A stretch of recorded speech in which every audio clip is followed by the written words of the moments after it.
Alors dans la vidéo précédente, nous avons exploré la première loi de Newton, mettant en avant le principe de l'inertie. Aujourd'hui, nous plongeons dans le concept de la quantité de mouvement, et plus spécifiquement, nous allons voir sa variation, qui est connue en physique sous le nom d'impulsion. Alors, quelle grandeur peut décrire intégralement le mouvement d'un objet? En cinématique, nous avons déjà observé que la vitesse et l'accélération sont des composantes cruciales du mouvement, mais elles ne suffisent pas à le caractériser complètement. Il est impératif de prendre en compte la masse de l'objet et les forces appliquées sur celui-ci. Alors c'est René Descartes qui a jeté les bases de notre compréhension de la quantité de mouvement. Il a associé la vitesse à la taille d'un objet. Dans ses Principes de la philosophie, paru en 1644, il présente le concept de la quantité de mouvement vivant. Descartes avançait que cette quantité était le produit de la taille d'un objet par sa vitesse.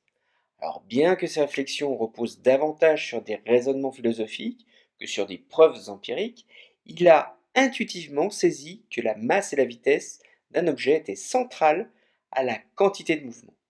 Et cet éclairage a formé la première étape dans la compréhension de la relation entre la matière, la vitesse et ce mouvement. Alors si Descartes a introduit le concept fondamental, c'est bien Isaac Newton qui l'a affiné en décrivant la quantité de mouvement comme le produit de la masse par la vitesse.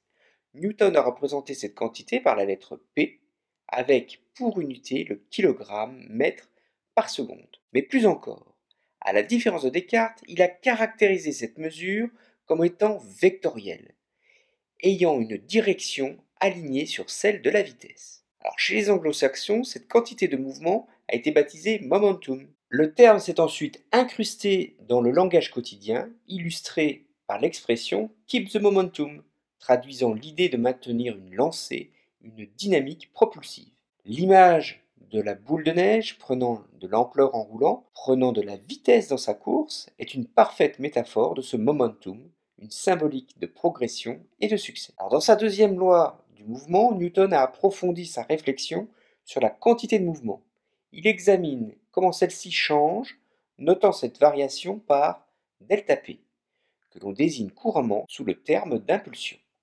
S'appuyant sur les expériences et les connaissances de son temps, Newton postule que l'impulsion est le produit de la force F exercée sur un objet pendant une durée définie, delta t. Tout comme la quantité de mouvement, l'impulsion possède un caractère vectoriel. Alors l'impulsion a donc des dimensions du produit d'une force par un temps, soit en newton fois des secondes, newton seconde. Newton établit alors le principe selon lequel la force exercée sur un système est la cause de la variation temporelle de sa quantité de mouvement. Alors si on suppose la masse invariante dans le temps, eh bien la force appliquée est reliée au changement temporel de la vitesse, et ça c'est ce que nous avons appelé l'accélération. Alors pour comprendre cela, imaginons un objet de masse m sur une surface horizontale sans frottement.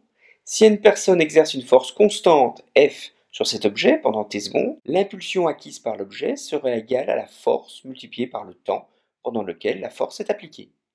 Graphiquement, la relation entre la force et le temps peut être représentée comme un rectangle, où la largeur du rectangle, ça serait le temps, t, et la hauteur serait la force F.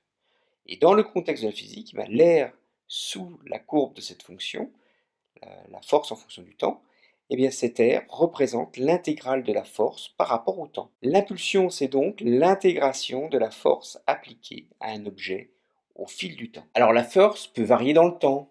Par exemple, ça peut être un enfant qui va exercer une force plus faible, mais peut-être sur une période plus longue, ou alors deux adultes vont se mettre ensemble, appliquant une force plus importante sur une durée plus courte. Donc la quantité de mouvement acquise par l'objet, ça va être la somme de toutes ces contributions. Et l'impulsion est toujours l'air sous la courbe, nécessitant l'intégration de toutes les parties de l'air. Cela représente l'intégrale de la force par rapport au temps. Alors dans un système pseudo-isolé, nous avions vu que la résultante de toutes les forces appliquées était nulle. Et bien dans ce cas, la deuxième loi de Newton nous indique qu'il n'y a pas d'impulsion. Cela signifie que la quantité de mouvement se conserve. Ainsi, tout se révèle cohérent avec les résultats que nous avions obtenus dans notre vidéo précédente sur le principe d'inertie. Alors notre corps peut-il ressentir l'effet de l'impulsion à travers nos sensations? Par exemple, lorsque nous sommes dans une voiture qui freine brusquement, nous pouvons ressentir une force dirigée vers l'avant, résultant d'une variation rapide de vitesse. Cela peut être perçu comme une pression vers l'avant. Nos sensations sont influencées par les changements rapides d'impulsion, mais elles sont souvent interprétées subjectivement en fonction de nos expériences et de nos perceptions individuelles. Alors bien que notre corps puisse ressentir les forces qui lui sont appliquées, il ne possède pas une mémoire mathématique permettant d'intégrer ces forces passées de manière précise. Nos sensations nous donnent une perception qualitative des forces, mais elles ne permettent pas une quantification exacte sur la durée. Donc l'intégration des forces dans le cadre mathématique implique donc des calculs qui vont être complexes et précis sur une période de temps donnée.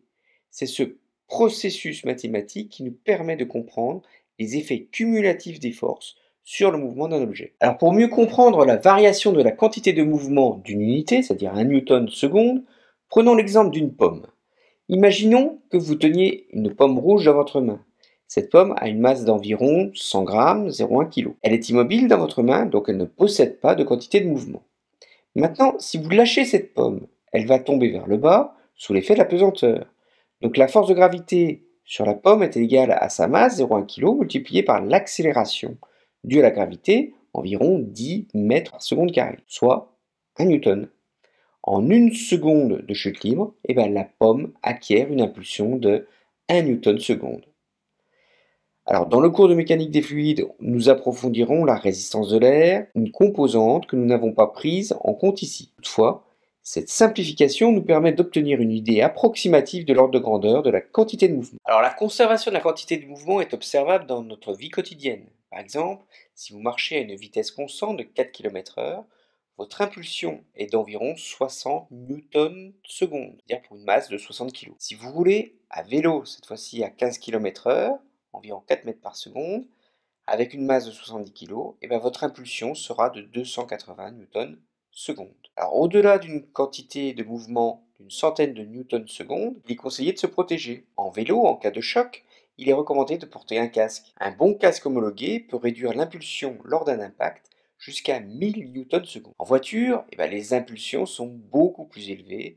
On touche ici l'ordre de 20 000 newtons seconde. Alors les freins sont bien sûr essentiels pour s'arrêter. Pour l'illustrer, si vous freinez en vélo 50 km/h pour arriver à l'arrêt en 3 secondes, une force d'environ 100 newtons est nécessaire. En comparaison, pour freiner une voiture de 80 km/h à l'arrêt dans ce même laps de temps de 3 secondes, il faudrait une force d'environ 7300 newtons requis, c'est-à-dire des freins environ 70 fois plus puissants que ceux d'un vélo. Alors vous voyez que toutes ces notions de quantité de mouvement sont fondamentales dans divers contextes permettant de calculer les variations de force, de temps, de masse ou de vitesse dans notre vie quotidienne. Pour aller plus loin, pensez à des systèmes écologiques qui n'utilisent ni produits chimiques ni carburant pour propulser la matière dans les airs, comme par exemple les canons électromagnétiques. Alors, le projectile est mis ici sur 2 rails électriques et la force magnétique, c'est la force de Laplace, peut propulser le projectile avec des forces gigantesques de l'ordre de 100 000 newtons. Et cette force peut être maintenue quelques dizaines de millisecondes. Cela signifie qu'un projectile de 1 kg peut être propulsé avec une vitesse énorme, une vitesse de 1 km par seconde. Ce projectile atteindrait des hauteurs d'environ 100 km, offrant des possibilités passionnantes telles que l'envoi de sondes en orbite basse pour la communication ou l'observation de la Terre. Bien entendu, ces calculs ne prennent pas en compte les frottements, mais ils sont juste là pour stimuler votre imagination. Partagez vos pensées dans les commentaires ci-dessous. Merci pour votre attention aujourd'hui et je vous dis à bientôt et keep the momentum sur vos réflexions scientifiques.